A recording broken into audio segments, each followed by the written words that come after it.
तो चाय पर चर्चा की शुरुआत करते हैं, लेकिन उससे पहले आपको बता दें कि स्टूडियो में हम तीनों के अलावा प्रयागराज से हमारे साथ जुड़ेंगी गुंजन दीक्षित, हमारी सहयोगी, और प्रयागराज में इस वक्त क्या कुछ चल रहा है उससे जुड़ी हर एक खबर वो हम तक पहुंचाएंगी। लेकिन चलिए शुरुआत करते हैं आज की जो बड़ी खबरें हैं उससे। तो चाय पर चर्चा में सबसे पहले हम बात करेंगे अमेरिका में होने जा रहे डोनाल्ड ट्रंप के शपथ ग्रहण समारोह की, क्योंकि अब से कुछ ही घंटों बाद डोनाल्ड ट्रंप अमेरिका के 47वें राष्ट्रपति के रूप में शपथ लेंगे। खबरें हैं कि शपथ लेने के बाद ट्रंप व्हाइट हाउस पहुंचते ही 100 फाइलों पर साइन कर सकते हैं। ट्रंप के शपथ ग्रहण समारोह में राष्ट्रपति जो बाइडेन भी शामिल होंगे, वहीं पूर्व राष्ट्रपति बिल क्लिंटन और हिलरी क्लिंटन के अलावा पूर्व राष्ट्रपति जॉर्ज बुश और लॉरा बुश भी वहां पर मौजूद होंगी। साथ ही पूर्व राष्ट्रपति बराक ओबामा समेत समारोह में कई लोग ऐसे शामिल होंगे। ट्रंप के इस शपथ ग्रहण समारोह को भव्य बनाने के लिए तमाम तैयारियां की गई हैं।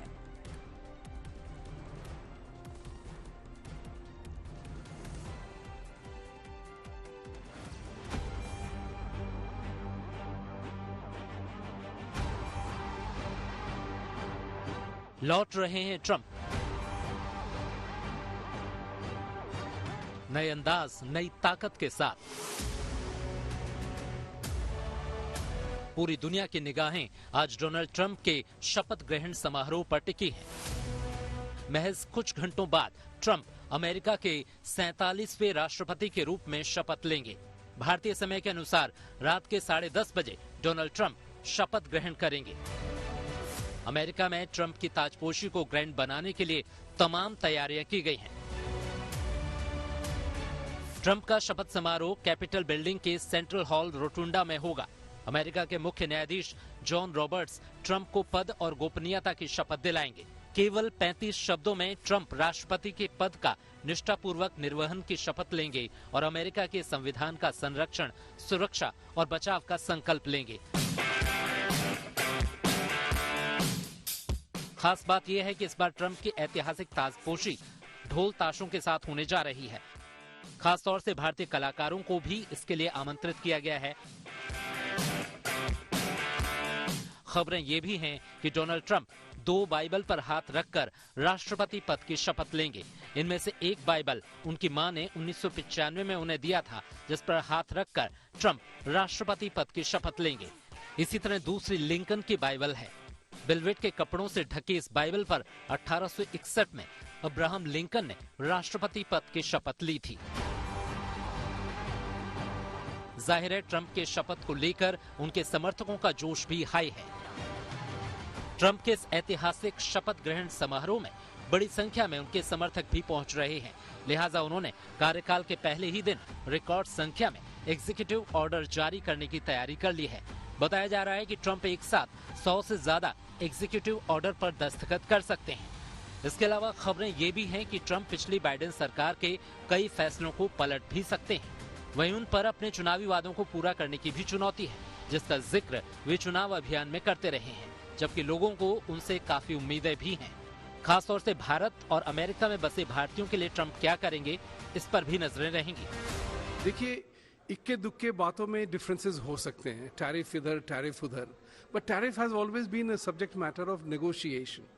वैसा कोई नहीं है कि उसके एक बार कह दिया कि हम 100% लगा देंगे तो वो लगा रहेगा। देखिए, भारत की पार्टी, वहाँ के डायनामिक्स अलग है, यहाँ के डायनामिक्स अलग है। भारत की जो पार्टी है, मुझे नहीं लगता कि उनको, इट्स ऑल अबाउट पीपल। जो लोग हैं वही जिताते हैं आपको, दे इलेक्ट द लीडर। तो उनको अपना कैसे जीतना है, कैसे गवर्नेंस करनी है, उनको सब पता है। कांग्रेसमैन एंड सेनेटर, उनको भी पता है कि Indian community is the highest tax payer. They are contributing, they are very top professional in terms of life science industry, in terms of technology, in terms of finance.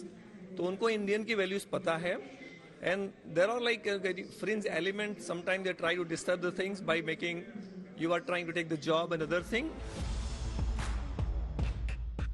फिलहाल 7 समंदर पार America में Trump की ताजपोशी की तैयारियां पूरी हो चुकी हैं और अब पूरी दुनिया को अमेरिकी राष्ट्रपति डोनाल्ड ट्रंप के शपथ लेने का इंतजार है। वॉशिंगटन डीसी से रोहित शर्मा और गौरव सावंत के साथ bureau report, good news today. तो 5 घंटे 17 मिनट और 4 सेकंड का वक्त बचा जब ट्रंप शपथ लेंगे। और इधर सूरत में किस तरीके से ट्रंप क्रेज नजर आ रहा है वो भी आपको दिखाते हैं। हीरे में ट्रंप की सूरत कैसी नजर आ रही है वो देखिए। सूरत में ग्रीन लैब डायमंड कंपनी ने अमेरिका के नवनिर्वाचित राष्ट्रपति डोनाल्ड ट्रंप की तस्वीर को लेब्रोन डायमंड में तराशा है। हीरा कारोबारी मुकेश पटेल की फैक्ट्री में 5 कारीगरों ने 60 दिनों की मेहनत के बाद इसे तैयार किया और इस डायमंड का एक वीडियो सामने आया है। अंतर्राष्ट्रीय बाजार में इसकी कीमत करीब 10,000 अमेरिकी डॉलर मानी जा रही है और इससे पहले ग्रीन लैब डायमंड कंपनी में बने डायमंड के ही प्रधानमंत्री मोदी ने अमेरिकी राष्ट्रपति जो बाइडेन को गिफ्ट किया।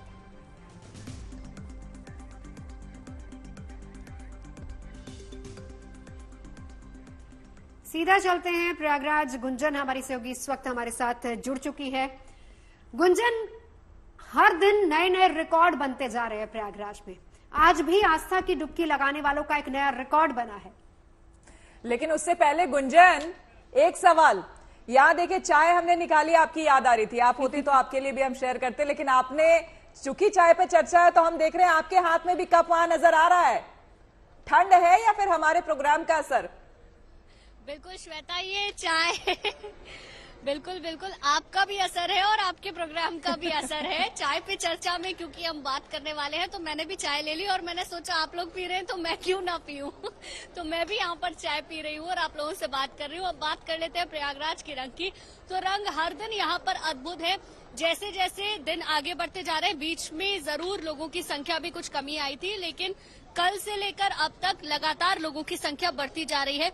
कल क्योंकि मुख्यमंत्री भी आए थे तो बहुत ज्यादा ट्रैफिक की दिक्कत हुई। मतलब एक जगह से दूसरी जगह पहुंचने में 2-2, 3-3 घंटे लग जा रहे थे। तो ऐसे में संख्या आप लोगों की बढ़ती जा रही है। श्रद्धालु बड़ी संख्या में पहुंच रहे हैं और आज भी हर एक घाट पर आपको बड़ी संख्या में श्रद्धालु दिखेंगे। अब मैं कुछ तस्वीरें भी आपको दिखा देती हूँ। देखिए, ये जो जगह है यहाँ पर ही है मौजूद डिजिटल जो अनुभूति केंद्र महाकुंभ में बनाया गया है, जिसे देखने के लिए यहाँ पर श्रद्धालु पहुंच रहे हैं, जो सबके आकर्षण का केंद्र बना हुआ है, जहां पर अद्भुत तरीके से डिजिटल महाकुंभ की झलक देखने को मिलेगी और कुंभ की पूरी कथा आपको दिखती है। मैं उसी के पास में मौजूद हूं। यहाँ पर लेटे हनुमान जी का मंदिर भी है, जहां बड़ी संख्या में श्रद्धालु हर दिन आते हैं, आस्था की डुबकी लगाते हैं और हनुमान जी का दर्शन करते हैं। हर तरफ आपको लोग नजर आएंगे, उनकी आस्था नजर आएगी, माथे पर तिलक लगा हुआ नजर आएगा, हाथ में एक बैग है। दूर दूर से आने वाले ये श्रद्धालु कुंभ में एक बार आस्था की डुबकी लगा लेना चाहते हैं। तो देखिए, अभी भी आप मेरे पीछे देख सकती हैं, ये लोग जो कि हनुमान जी के दर्शन करके आगे निकल रहे हैं और अपने कैमरे में भी इस कुंभ की छटा को कैद कर ले रहे हैं, क्योंकि ऐसा मौका अब 144 साल बाद आएगा। मैं बात करने की भी कोशिश करूंगी। कहाँ से आई हैं आप? कहाँ से आई हैं? अलीगढ़ से। अलीगढ़ से आई हैं। गंगा जल भरकर लेकर जा रही हैं। ठीक है, आप लोग निकलिए। तो देखिए, हाथ में गंगाजल है, बैग भी है और लोग यहाँ पर जब आए हैं तो आस्था की डुबकी लगा रहे हैं।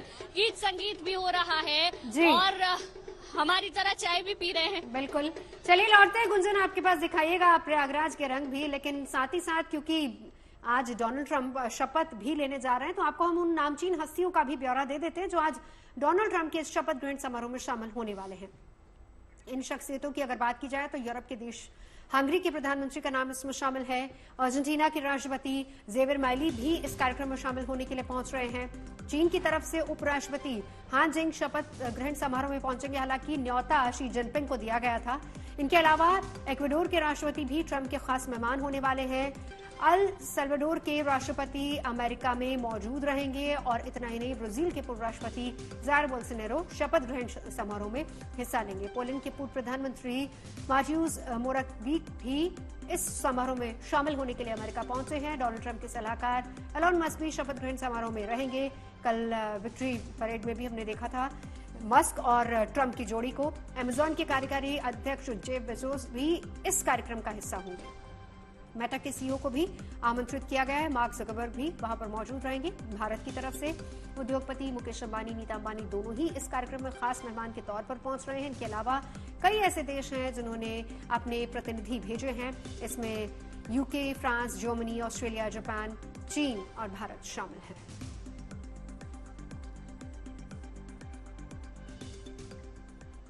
और देखिए, वॉशिंगटन डीसी में शपथ ग्रहण समारोह से पहले डोनाल्ड ट्रंप ने जनता को संबोधित भी किया। इस दौरान उन्होंने अपने एजेंडा का खाका भी पेश किया है। आपको बता दें, इतना ही नहीं, कैपिटल वन एरिना में हुई विक्ट्री रैली में ट्रंप ने टिकटॉक से बैन हटाने जैसे कई बड़े ऐलान भी किए हैं। देखिए ये रिपोर्ट।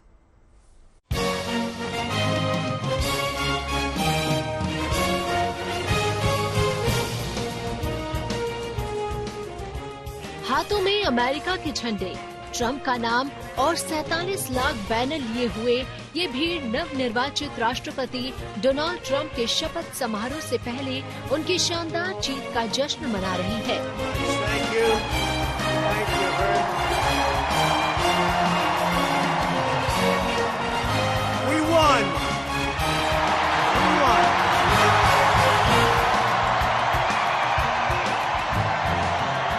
वॉशिंगटन डीसी के कैपिटल वन एरिना में ये लोग ट्रंप को सुनने के लिए जमा हुए। इस विक्ट्री रैली में ट्रंप के मेक अमेरिका ग्रेट अगेन के नारे को अपना सुर देने के लिए इकट्ठा हुए।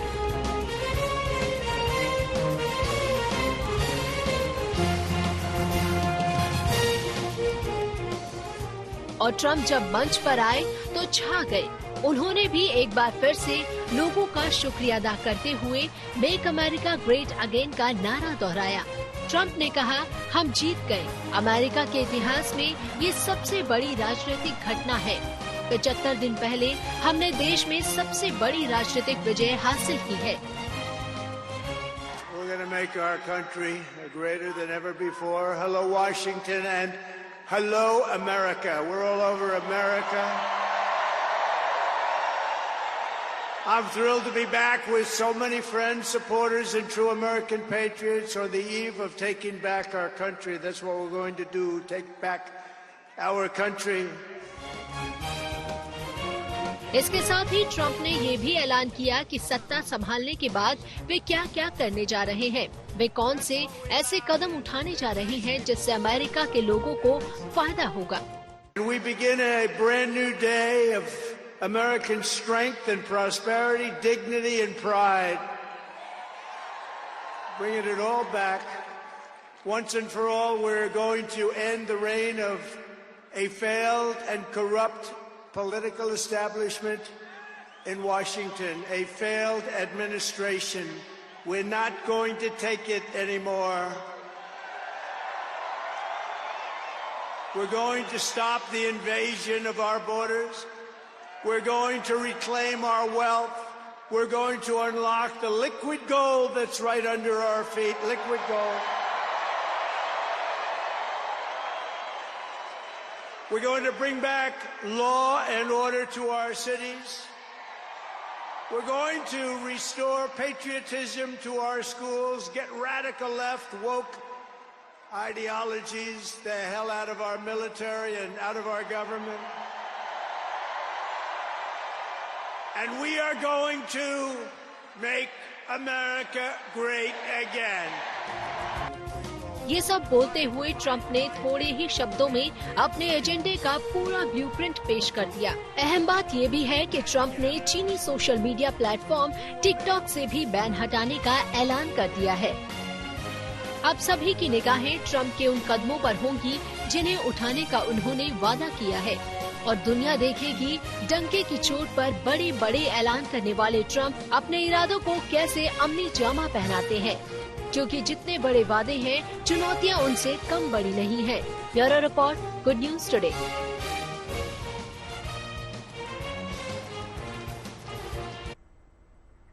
चलिए बात इजरायल और हमास के बीच युद्ध विराम की भी कर लेते हैं, क्योंकि इजरायल और हमास के बीच सीजफायर के बाद अब बंधकों की अदला बदली भी शुरू हो गई है। और हमास के चंगुल से अपने लोगों की सलामती वापसी से इजरायली जनता ने कैसे खुशी मनाई, आइए आपको दिखाते हैं।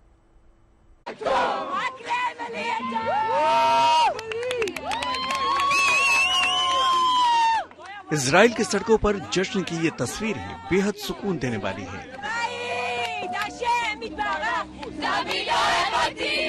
हमास के साथ युद्ध विराम के बाद जब बंधकों को छोड़े जाने की खबर फैली तो इजराइल की सड़कों पर कुछ ऐसा ही माहौल नजर आया।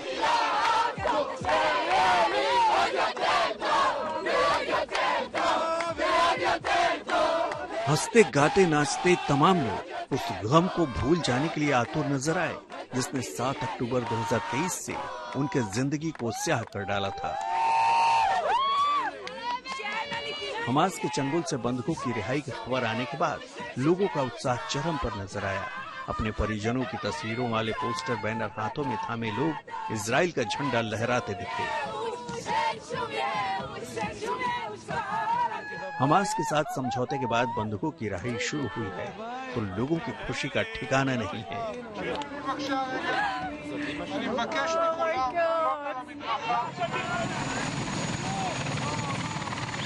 इजराइल के 33 बंधकों में से 3 महिलाओं को हेलीकॉप्टर के जरिए पश्चिमी गाजा से सटे तेल अवीव के रमात गंज जिले में लाया गया और फिर हमास ने उन्हें रेड क्रॉस के हवाले कर दिया। रोमी गुनन, एमिली डामारी और डिरोन स्टीन ब्रेखर नाम की इन महिलाओं को सीधे शेबा मेडिकल सेंटर ले जाया गया।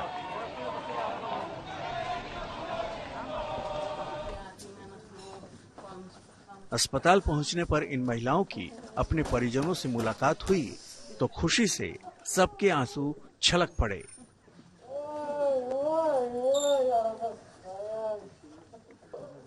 महिलाओं के परिजनों ने उन्हें गले लगा लिया और देर तक उनकी सलामती को महसूस करते रहे।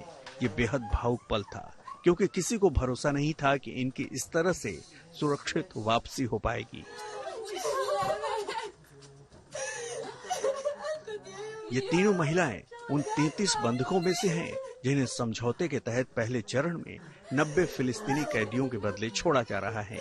करीब 1 साल 3 महीने तक हमास का जुल्म सितम झेलकर ये महिलाएं अपने घर लौटी हैं तो इजराइल की जनता झूम उठी है।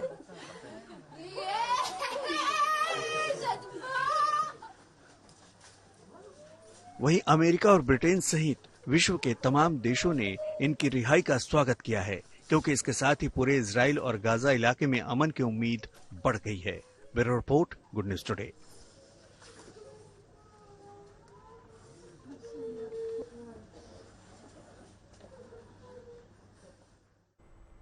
तो एक तरफ आप भावनाओं का सैलाब देख रहे थे, अब आपको आस्था के सैलाब जहां पर उमड़ रहा है यानी कि प्रयागराज, वहां लिए चलते हैं। एक बार फिर से गुंजन हमारे साथ बनी हुई हैं। गुंजन, लगातार आप तस्वीरें दिखा रही थी और वहां पर देखिए संगम की रेती पर ये है ही, जो कोई भी वहां पर स्नान करने के लिए जाएगा, आस्था की डुबकी लगाने जाएगा, वो लेटे हनुमान जी के दर्शन जरूर करता है। तभी कहते हैं कंप्लीट एक तरह से पूर्ण होता है उनका वहां पर जाना।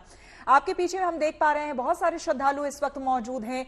कुछ कहना अगर वो चाहेंगे हमसे, जरा वो बताएं। और इन दिनों, क्योंकि अब अगला स्नान 29 तारीख को है, उसमें तो लोग आ ही रहे हैं, लेकिन ये क्या वहां के लोकल हैं या ये दूर दूर से आए हुए श्रद्धालु हैं? बिल्कुल श्वेता, मैं बात भी करूंगी, लेकिन पहले एक अद्भुत तस्वीर आपको दिखाती हूँ। देखिए, हम लोग कहते हैं ना कुंभ में आएंगे तो बिछड़ ना जाएं, तो ऐसे मैंने कई परिवारों को देखा है जो अपने पूरे परिवार को एक रस्सी में अंदर कर लिए हैं। आगे की तरफ 2 लोग चलते हैं और पूरा परिवार एक साथ रहता है। अब मैं लोगों से बात करूंगी, एक एक करके बात करेंगे। कहाँ से है? जयपुर से। कैसा लग रहा है? कब आए थे?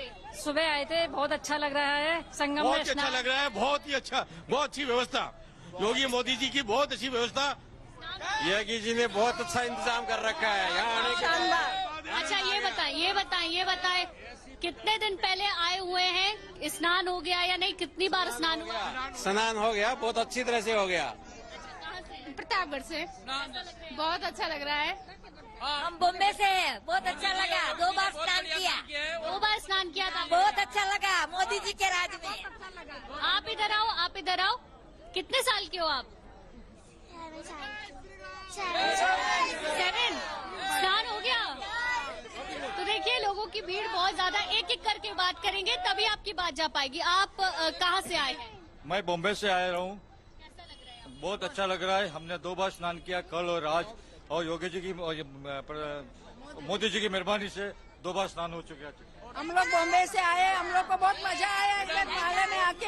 और अरे मैडम, मैं क्या बोल रहा हूँ, मेरी बात सुनिए। हम लोग ने एक जुगाड़ बनाया है। मैं तो सब भाई लोगों को ऐसे बोलना चाहता हूँ कि अपनी अपनी फैमिली को एक रस्सी के साथ में बांध के एक जुगाड़ करके चलिए, ताकि अपन एक दूसरे का नहीं। वहाँ लोगों को बताइए वो AI तकनीक का सहारा नहीं ले रहे हैं, क्योंकि इस बार तो देखिए स्पेशली ये खोया पाया केंद्र जो है अब तब्दील हो गया है, हाईटेक हो गया है। अब तो बाकायदा अगर कोई खो गया है तो उसका चेहरा स्कैन करके पूरे कुंभ से ढूंढ लिया जाता है। बिल्कुल बिल्कुल श्वेता, बिल्कुल ठीक आप कह रही हैं। पूरे कुंभ मेला क्षेत्र में 10 खोया पाया केंद्र बनाए गए हैं जो कम्प्लीटली डिजिटल है, लेकिन फिर भी लोग अपनी परिवार की सुरक्षा के लिए, क्योंकि पूरा परिवार साथ चल रहा है तो कोई भी बिछड़े ना एक दूसरे से, उसमें बुजुर्ग भी हैं, छोटे बच्चे भी हैं, तो इस तरीके से कई लोगों को, कई परिवारों को मैंने चलते हुए देखा है। मैं लोगों से एक बार फिर बात करूंगी। आगे मत बढ़िए, आगे मत बढ़िए, पीछे। यूपी पे योगी जी कैसा लग रहा है आपको, ये बताएं। बहुत अच्छा लग रहा है योगी मैडम। मैं एक बात कहने वाला योगी जी से एक बात कहने वाला, जैसे उत्तर प्रदेश में काम कर रहे हैं ना, वो मैं तो उत्तराखंड से हूँ, पर हमारे उत्तराखंड की जनता भी चाह रही है कि एक बार योगी जी जब वो यहाँ पे जैसे वो चाह रहे हो वैसे काम कर दे, तो हम चाहते हैं कि वो उत्तराखंड में भी आए और उत्तराखंड को अपने जैसे, क्योंकि उत्तराखंड में बहुत गंद मच चुका है। चलिए। आप कहाँ से आए हो बच्चे? जी मैं यहीं का हूँ, लोकल।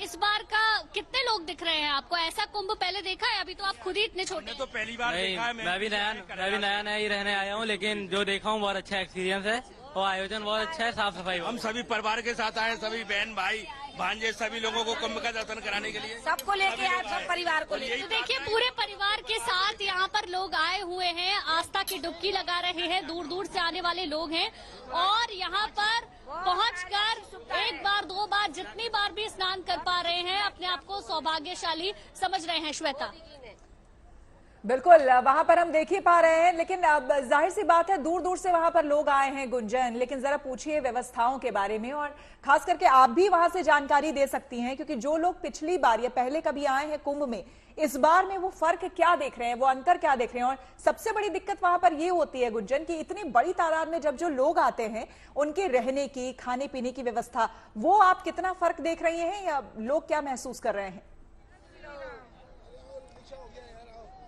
बिल्कुल श्वेता, मेरी जितनी भी लोगों से बात हुई है उनका कहना है कि व्यवस्था में किसी प्रकार की कोई कमी नहीं है, लोग परेशान नहीं हो रहे हैं। अब यूं तो इतनी बड़ी गैदरिंग होगी तो एक जगह से दूसरी जगह जाने में आपको थोड़ा मुश्किल उठानी पड़ेगी, क्योंकि आप पैदल जा रहे हैं। अब तो गाड़ियां भी काफी अंदर तक जा रही हैं। हालांकि अमृत स्नान के वक्त में थोड़ी मुश्किल ज्यादा हुई थी, लेकिन अभी पहले से चीजें काफी बेहतर हैं, लोगों की भीड़ भी उतनी ज्यादा नहीं है। लोग जब यहाँ पर आ रहे हैं और जिन लोगों ने पिछला कुंभ देखा है तो वो मान रहे हैं असल महाकुंभ तो यही है, क्योंकि हर कोई आस्था और धर्म से जुड़ा हुआ है।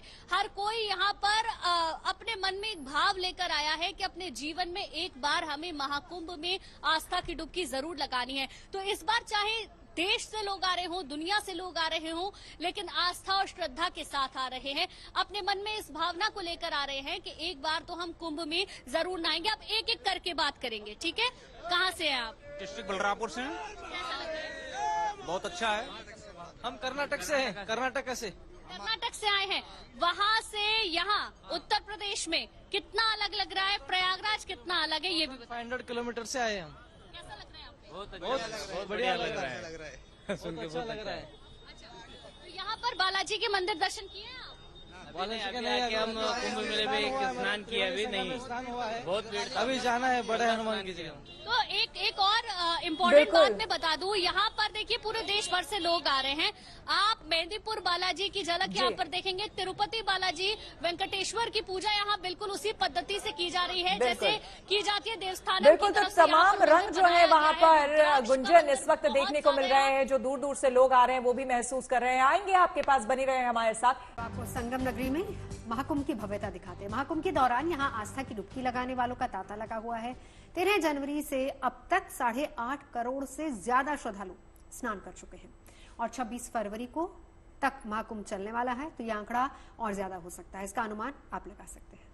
और देखिए, महाकुंभ को लेकर संगम की रेती पर आस्था के अलग अलग रंग बिखरे हुए हैं। यहाँ आने वाले श्रद्धालु भक्ति के इन सभी रंगों के दर्शन कर रहे हैं। यहाँ बह रही भक्ति की धारा लोगों को अपनी ओर खूब आकर्षित कर रही है। को पावर्ड बाय पैसाबाजार.com, लोन से ही मिलेगा यही।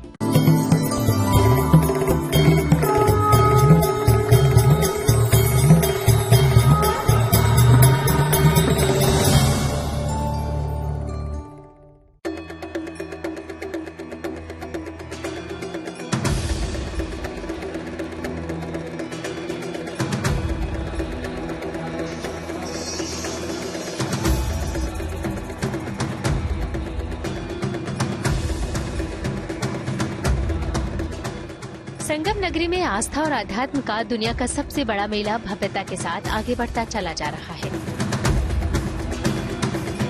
महाकुंभ में आने वाले श्रद्धालु यहाँ की भक्ति के रंग से सराबोर हो रहे हैं। यहाँ अंधेरा रहते हुए पवित्र स्नान का क्रम प्रारंभ हो जाता है। संगम में डुबकी लगाकर श्रद्धालु स्वयं को धन्य मान रहे हैं। महाकुंभ के शुभारंभ से यहाँ हर दिन बड़ी संख्या में श्रद्धालु आस्था की डुबकी लगा रहे हैं। अब तक पवित्र स्नान करने वाले श्रद्धालुओं की संख्या करोड़ों में है। आज यानी 20 जनवरी की बात करें तो दोपहर 12 बजे तक 28 लाख से अधिक श्रद्धालु स्नान कर चुके थे और 13 जनवरी को महाकुंभ के प्रारंभ होने से 19 जनवरी तक 8 करोड़ 26 लाख से अधिक श्रद्धालु यहाँ डुबकी लगा चुके थे। यही नहीं, संगम की रेती पर 10 लाख से अधिक कल्पवासी हैं जो यहाँ रहकर पूजा पाठ और तप कर रहे हैं। यहाँ जो डुबकी लग रही है त्रिवेणी के संगम पे, ज्ञान भक्ति और वैराग्य की, जहाँ ब्रह्म विद्या की सरस्वती है, ज्ञान की गंगा है और भक्ति की यमुना है। ऐसी परम पावनी तीर्थराज प्रयाग में लोग अपने जीवन में जो नकारात्मक ऊर्जा है उसको समाप्त करके सकारात्मक ऊर्जा से भर करके जाएंगे। मान्यता है कि महाकुंभ में स्नान करने से न केवल इस जन्म के बल्कि पिछले जन्म के पाप भी खत्म हो जाते हैं और पितरों की आत्मा को भी शांति मिलती है। इसके अतिरिक्त कुंभ में कल्पवास का भी बड़ा महत्व होता है। संगम पर निवास कर तप, साधना, पूजन, अनुष्ठान को कल्पवास कहा जाता है और मान्यता है कि जिसने इसका निर्वहन कर लिया उसे श्रीहरि की कृपा प्राप्त हो जाती है। महाकुंभ की दिव्यता में झांकियां भी चार चांद लगा रही हैं। महाकुंभ क्षेत्र स्थित ब्रह्म कुमारी आश्रम में कलयुग से सतयुग की कहानी को बहुत ही भव्य रूप से दर्शाया गया है।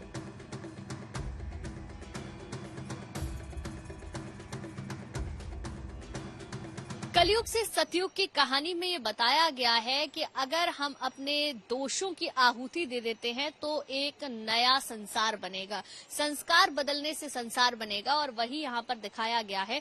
अगर हम अपने तमाम दोष, काम को, क्रोध, लोभ की आहुति दे देंगे तो फिर आएगा सतयुग। बदलते हुए वक्त को दिखाया है। अब चाहे आप इसे कलयुग से सतयुग की तरफ बढ़ना कह लें या फिर सतयुग से कलयुग की तरफ जाना कह दें, जब तक हम अपनी बुराइयों को खत्म नहीं करते हैं तब तक ऐसा सतयुग नहीं आ सकता। ये दर्शाने की कोशिश ब्रह्म कुमारी आश्रम में की गई है।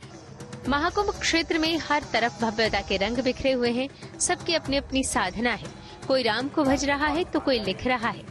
कहीं आपको आंखों पर पट्टी बांधकर पेंटिंग बनाती कला साधिका भी दिख जाएंगी। महाकुंभ क्षेत्र प्रयागराज से गुंजन दीक्षित और संजय शर्मा के साथ bureau report, good news today. तो चलिए प्रयागराज आपको एक बार फिर से लिए चलते हैं। गुंजन दीक्षित हमारे साथ है। गुंजन, ये बताइए कि अब हाल ही में जैसे श्रद्धालु हैं उन्होंने अपनी टिकट्स कराई हुई हैं, रिजर्वेशन कराए हुए हैं जाने के लिए, क्या क्या सुरक्षा को लेकर अब नए अपडेट वहां पर किए गए हैं? लोग जानना चाहते हैं कि वो जल्द ही में स्नान लेना चाहते हैं, वहां जाना चाहते हैं, तो उन लोगों को बताइए कि क्या कुछ सुरक्षा को लेकर अब नए इंतजाम किए गए हैं। देखिए, सुरक्षा के इंतजाम तो पहले भी पुख्ता थे, अभी भी पुख्ता हैं, लेकिन क्योंकि सेक्टर 19 में कल आग लग गई थी किन्हीं कारणों से, उसके बाद फायर ब्रिगेड की टीम्स आपको हर जगह नजर आ जाएंगी। उसकी गाड़ियां मैं लगातार देख रही हूं। पुलिस, एनडीआरएफ, एसडीआरएफ की टीमें तो लगातार मौजूद है। हर एक घाट पर जब हम जा रहे हैं तो वहां पर एम्बुलेंस पहले से मौजूद है। तो सुरक्षा के लिए आज से तो तमाम इंतजाम बहुत पहले से ही किए गए हैं, लेकिन चौकसी अब और भी ज्यादा बरती जा रही है। अब जो लोग आना चाहते हैं महाकुंभ वो बिल्कुल आ सकते हैं।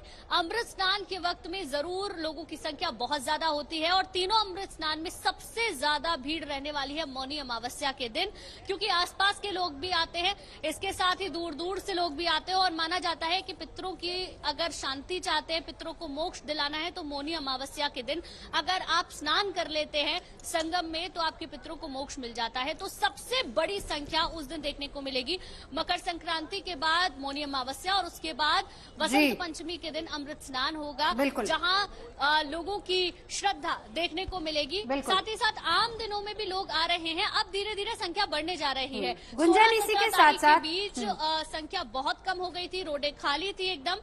बिल्कुल, इसी के साथ साथ जरा मौसम का भी अपडेट दे दीजिए वहां से कि मौसम वहां पर कैसा है, क्योंकि दिल्ली एनसीआर में थोड़ा सा ठंड कम हुई है जिसको हम फील लाइक कहते हैं, लेकिन संगम में खासकर उन लोगों के लिए एक अपडेट हो जाएगा जो लोग जाना चाह रहे हैं फिलहाल में कल, परसों, नरसों या फिर इस अगले वीकेंड। देखिए नवजोत, मौसम की लुका छिपी यहाँ पर लगातार जारी है। हर सुबह जब मैं उठती हूँ तो मैं उम्मीद करती हूँ शायद थोड़ी सी धूप होगी। हालांकि आज धूप के दर्शन अच्छे खासे हुए हैं, लेकिन कल के दिन एकदम ठंड थी, कोहरा था पूरे दिन भर, क्योंकि यहाँ पर एडवेंचर एक्टिविटीज भी हो रही हैं, पैराग्लाइडिंग हो रही है, इसके अलावा कई और एडवेंचर एक्टिविटी हो रही है, तो वो भी नहीं हो पा रही हैं। मौसम का हाल जो है वो किसी भी दिन अलग अलग रह सकता है, कुछ भी पर्टिकुलर बता पाना मुश्किल है। मतलब ये है कि अपने गर्म कपड़े लेकर ही साथ आए, इंतजाम पूरा होना चाहिए। बिल्कुल गुंजन रहिए हमारे साथ। बिल्कुल आपके पास लौटेंगे। अब बात दान और धर्म की कर लेते हैं। तिरुपति बालाजी मंदिर में एक दानदाता ने 6 करोड़ रुपए का दान किया है। चेन्नई के रहने वाले वर्धमान जैन ने मंदिर ट्रस्ट को 5 करोड़ रुपए का चेक दिया है, जबकि गौ संरक्षण के लिए उन्होंने अलग से 1 करोड़ रुपए की राशि दी है। वहीं गुजरात के बनासकांठा में एक भक्त ने अंबाजी मंदिर में सोने का हार दान किया है। इस हार की कीमत करीब 7,65,000 रुपए बताई गई है।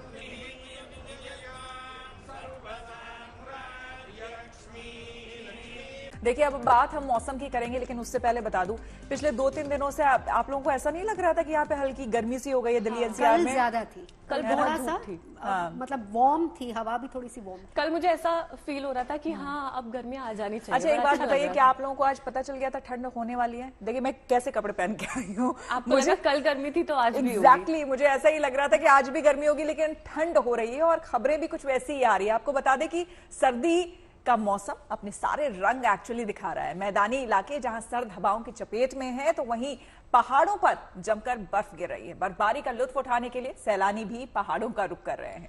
और देखिए उनमें से कितने ऐसे सैलानी हैं जो मनाली में बर्फ के आशियानों में रात गुजार रहे हैं। तो आपको चलिए हम दिखाते हैं बर्फ के वो खूबसूरत घर इग्लू, जो सुविधाओं के मामले में किसी होटल से कम नहीं।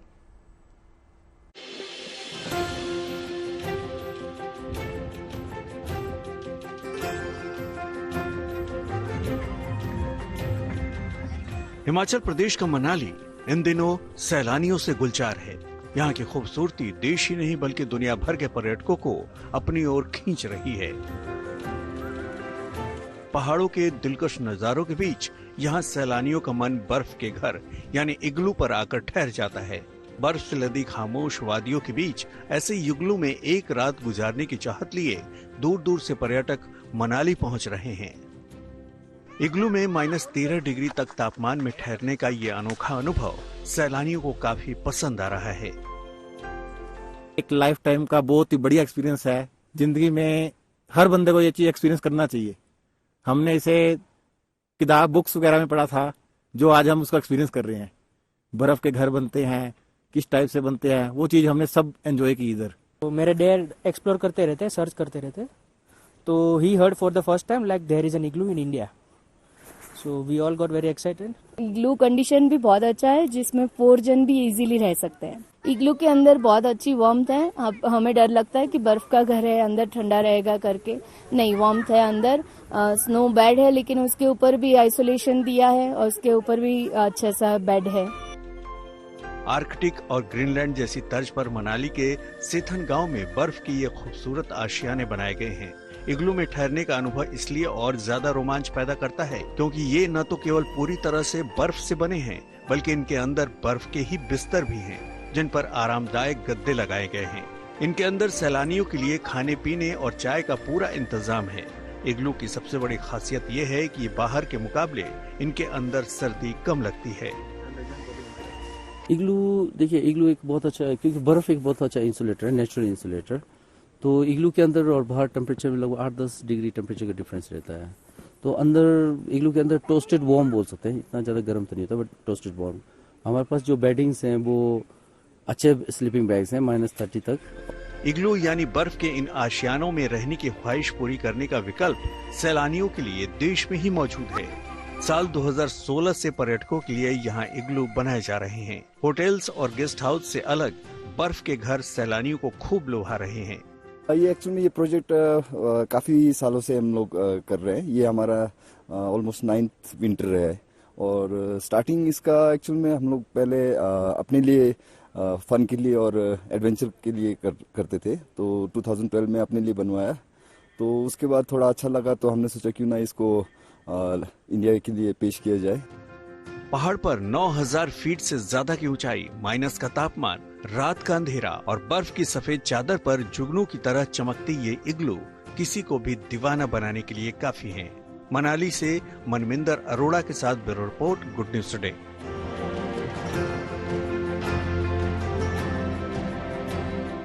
अब आपको घाटी की खूबसूरत तस्वीरें दिखाते हैं। कश्मीर में हुई ताजा बर्फबारी से पर्यटन की बहार है। सोनमर्ग, गांदरबल और भदरवा में सैलानियों के पहुंचने का सिलसिला लगातार जारी है। और देखिए, भदरवा में एडवेंचर टूरिज्म भी तेजी से बढ़ रहा है। बड़ी संख्या में सैलानियों के कश्मीर पहुंचने से पर्यटन से जुड़े कारोबारी भी बेहद खुश नजर आ रहे हैं। देखिए खास report.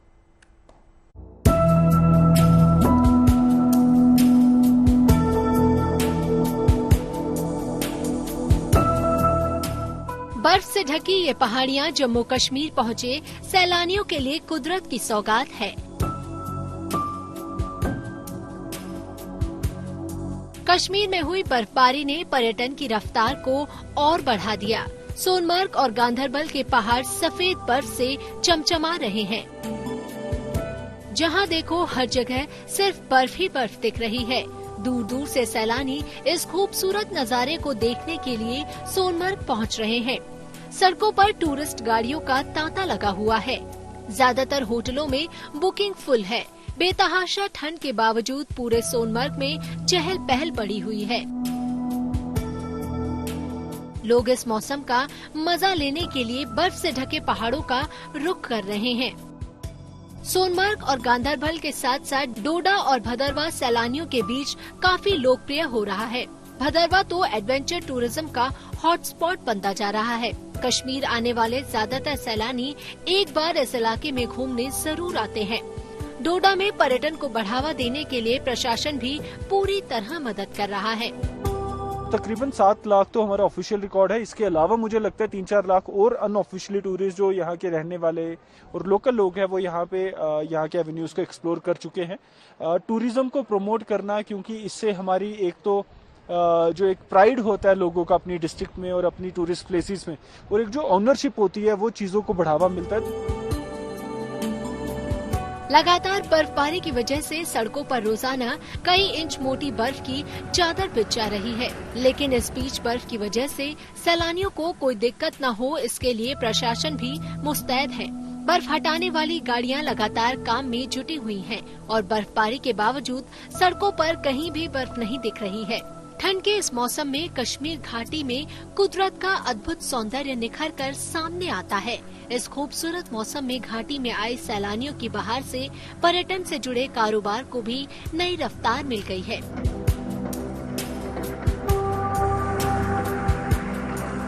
Bureau report, good news today. और लद्दाख के लेह में रोमांच और रफ्तार से भरपूर fire and fury core ice hockey championship का आयोजन किया गया, जिसमें हॉकी का रोमांच चरम पर दिखा। लद्दाख स्काउट रेजिमेंट सेंटर पर बने आइस हॉकी रिंग में 15 से 19 जनवरी के बीच हॉकी प्रतियोगिता का आयोजन हुआ, जिसमें 7 पुरुष और 5 महिला टीम ने हिस्सा लिया। 19 जनवरी को ग्रैंड फिनाले में YAGM टीम ने शानदार प्रदर्शन करते हुए कुक्शो की टीम को 1-0 से हराकर खिताब पर कब्जा किया। स्कर्मा रिंचेन को बेस्ट प्लेयर के अवार्ड से नवाजा गया। वहीं YAGM की पुरुष टीम स्कारा की टीम से 2-6 से हार गई।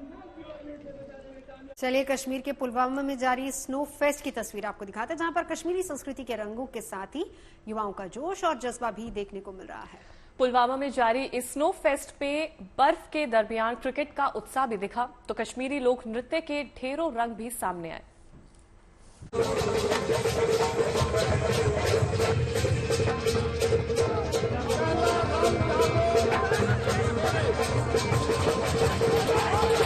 कश्मीर में कला संस्कृति से लेकर खेल और परंपरा के कई सुनहरे और यादगार रंग खिल रहे हैं।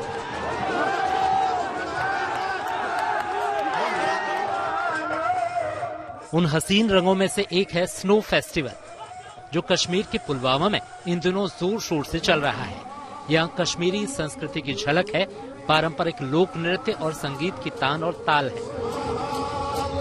पुलवामा में जिला प्रशासन की ओर से आयोजित स्नो फेस्टिवल में लोगों का उत्साह देखते ही बन रहा है। इस जगह को टूरिस्ट डेस्टिनेशन करार दिया जाएगा जब हम इस जगह को डिस्कवर करेंगे ऐसी चीजों से। तो government of India district administration के बहुत ही शुक्रगुजार है, उन्होंने हमारे साथ कोलैबोरेशन करके आज यहाँ पे एक स्नो फेस्टिवल का इनेकाद किया। टूर्नामेंट से बहुत सारी चीजें जो है वो फायदा मिलने वाली है लोगों को भी और बहुत सारी डिपार्टमेंट्स को भी। क्रिकेट में बहुत अच्छा दिलचस्पी है यहाँ के लोगों को, और इन लोगों के जो है ये लोग अगर क्रिकेट के साथ रहेंगे तो ड्रग्स के या जो आजकल करते हैं वो नौजवान तो उससे दूर रहेंगे। स्नो फेस्टिवल में खुशियों के बेशुमार रंग आपको देखने को मिल जाएंगे। बर्फ के बीच कबड्डी का आनंद लिया जा रहा है तो कहीं रस्सी पर जोर आजमाइश की जा रही है। क्या नौजवान, क्या बुजुर्ग और क्या युवा, हर किसी का जोश और जज्बा देखते ही बन रहा है।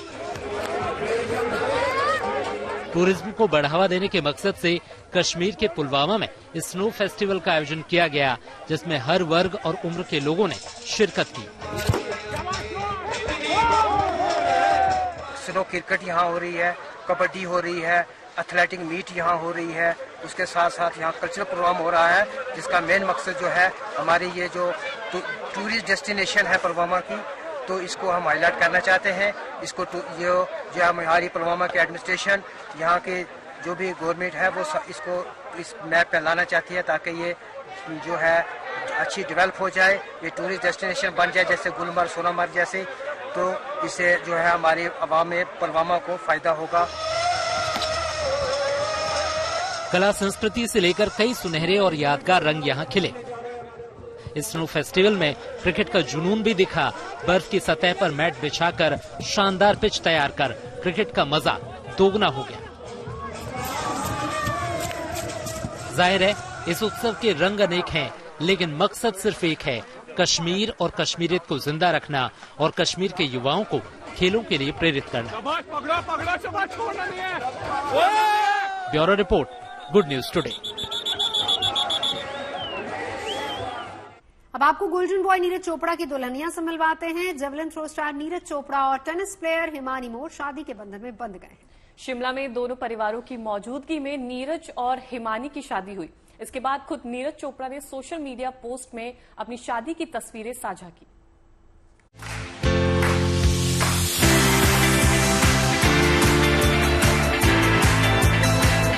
शादी के बंधन में बंधे हिंदुस्तान के गोल्डन बॉय नीरज चोपड़ा।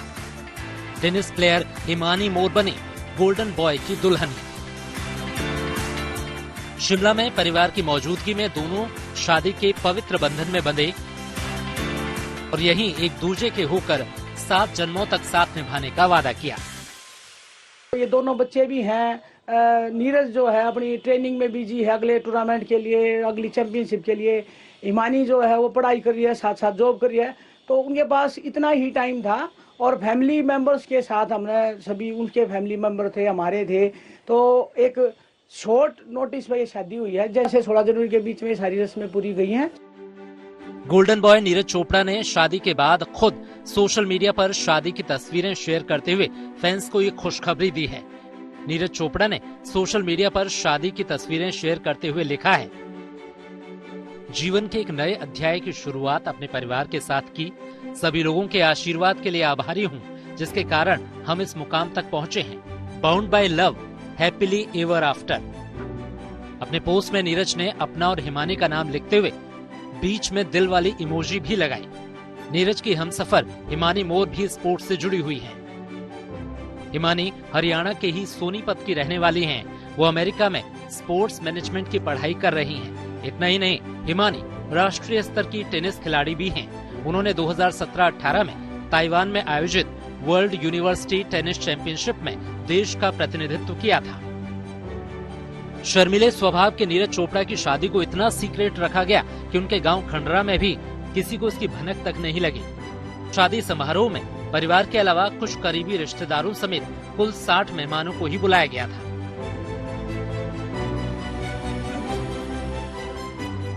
दोनों की शादी के बाद अब रिसेप्शन की भी तैयारी हो रही है, लेकिन अभी गोल्डन बॉय के रिसेप्शन की डेट फाइनल नहीं हुई है। रिसेप्शन के लिए जैसे ही बच्चे आएंगे तो उनसे डिस्कस करके भाई कब आप फ्री हो। जैसे बिटिया वहाँ यूएसए में पढ़ रही है, नीरज का कैंप लगा हुआ है ओलंपिक के लिए, तो जैसे ही बच्चे आते हैं उनसे डिस्कस करके फिर पूरा परिवार बैठ के सारा सिस्टम फिर बनाएंगे रिसेप्शन के लिए। नीरज चोपड़ा के चाहने वालों के लिए खबर किसी सरप्राइज से कम नहीं थी और देखते ही देखते नीरज की पोस्ट पर बधाइयों का तांता लग गया। सोनीपत से पवन राठी और कमलजीत संधू के साथ bureau report, good news today. कहते हैं जिसे खुद मंजिल पर यकीन हो उसे राह में आने वाले पत्थरों से फर्क नहीं पड़ता। उड़ान तो भरनी है, चाहे कई बार गिरना पड़े। सपनों को पूरा करना है, चाहे खुद से लड़ना पड़े। क्या बात है भाई, ऐसी अच्छे विचार और पॉजिटिव खबरों के साथ आइएगा। कल शाम 5 बजे बैठेंगे, चाय पियेंगे, चाय पर चर्चा। अभी के लिए बस इतना ही।